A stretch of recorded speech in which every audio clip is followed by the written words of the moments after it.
This week's job, or I should say this month's job, is a stud work. We're building a wall inside the massive barn. This is one of the 3 barns that we're converting. I've done the ceilings, and that video about the ceilings should be already on my channel. And here's another job that I thought is worth filming because this is an interesting job. And this is gonna be luxury house, kitchen, dining room, living room area, all under one big space. And if you look outside, there's like old bricks, and I'm not sure if there's any cavity, but that wall is massive. And I think we're gonna have to do some kind of like a vapor barrier, or I don't know, some kind of insulation, slim insulation. So that's why we've got a gap there. So I've started yesterday. Here's my little office. Old door on sawhorses, works perfectly. And I started this 2 days ago. And this is the stage I'm at. And I thought this is a good time to start filming, because as you can see, there is a bit of a challenge with rafters. If you look carefully, the rafters are very wonky. They're not straight, at least in this barn. They're like very wonky. So what happens is, it's really hard to find the level, and this is what I've come up with. You see, there's like 3 big thick rafters. There's one, there's second, this one, and there's third, and there's another few. So what I've done to tackle this job is I divided this into those segments between the rafters, and I build a wall. Between the rafters, the main beams, and I build a wall.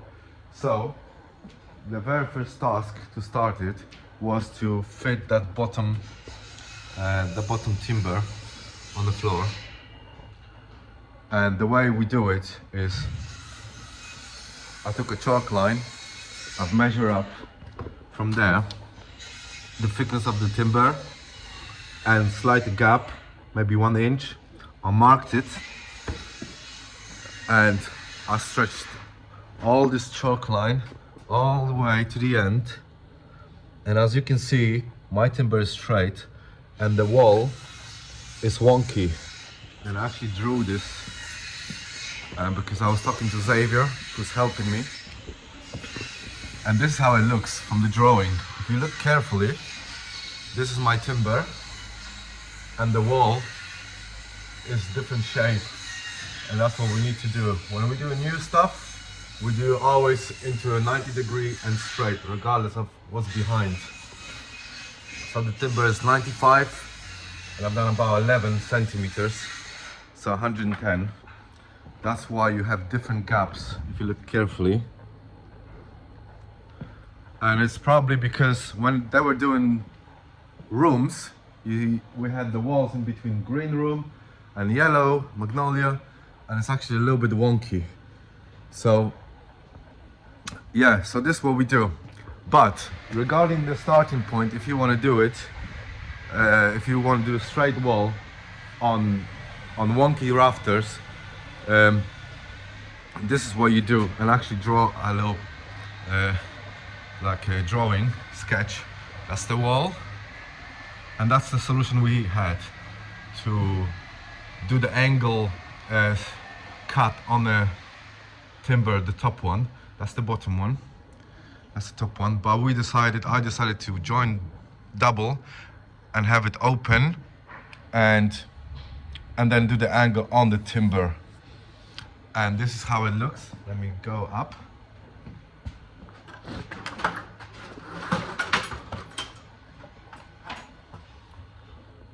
This is how it looks. You see, so there's a gap there on the timber, but when the plasterboard comes in, it will go straight up, bang, straight up, and there was going to be another plywood going there. So Xavier just came, and yeah, he's helping me. But we've got a good plan, Xavier, right? And we're following the plan. But the strategy of dividing between the big timbers and then doing the section is really important, because it's overall it's quite a big job. So you need to like chew what you can bite, yeah? But I'll show you another example of how to find the level. So once we have the front of the timber on entire room, this is probably about 15 meters, then you have to find the level on the top, and when you find it, you mark it like there. You see the pencil marks? And I took a big timber, I looked for the level, and I marked it there. The pencil. And once I had that, I've attached double timber between those two marks. You may see it, it's just there. It's just there. There's a mark. And once this timber is attached between those two marks, between this mark and this mark, there, then those peaks are the peaks where the timber needs to be cut at an angle, regardless of how wonky it is. As long as you see, like this is really wonky, this one. This is super wonky. And the reason is it's higher over there because the rafters are pulled further away from the building. And it doesn't matter about this angle as long as you keep the level. See? You've got to keep the level there, everywhere you go. You've got to have the level, and it has to be flush on all, like, you know, on the top of the timber. And that's the point of adjusting to wonky rafters, twisted rafters. But this is the process you need to follow, and this is how it looks after 1.5 days.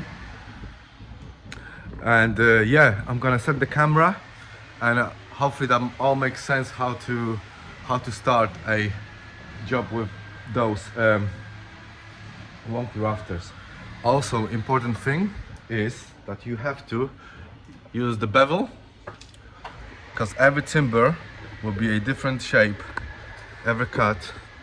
So this is what you need to do, like you need to take the bevel and set it up. Once you set it up,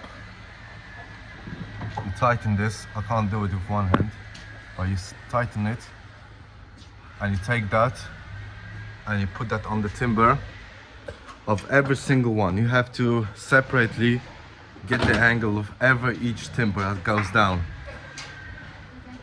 So yeah, this is the tutorial. I'm gonna film on a speed mode the rest of it, but I hope it all makes sense. And every job is a challenge. This is one of them, but we take upon all the challenges, and we never, you know, we always resolve and make it all good at the end. So stay tuned, and I'll catch you up later.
important thing I forgot to add is, because of those rafters are so wonky, they're not level to each other, you see?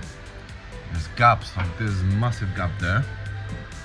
And that timber, to be attached like solid, you know, to the rafters, you might have to do some spaces. Sometimes they're quite big spacers. You just measure this distance, and on a table saw, you go and do that measurement and you cut it. And with a multi-tool, you just get the excess out, and because there's gonna be plywood and plasterboards.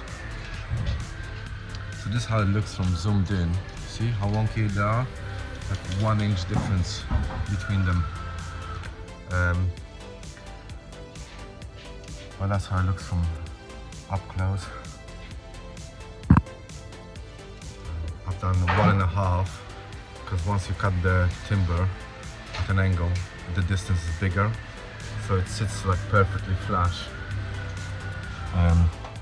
But yeah, you definitely need to get some wedges in and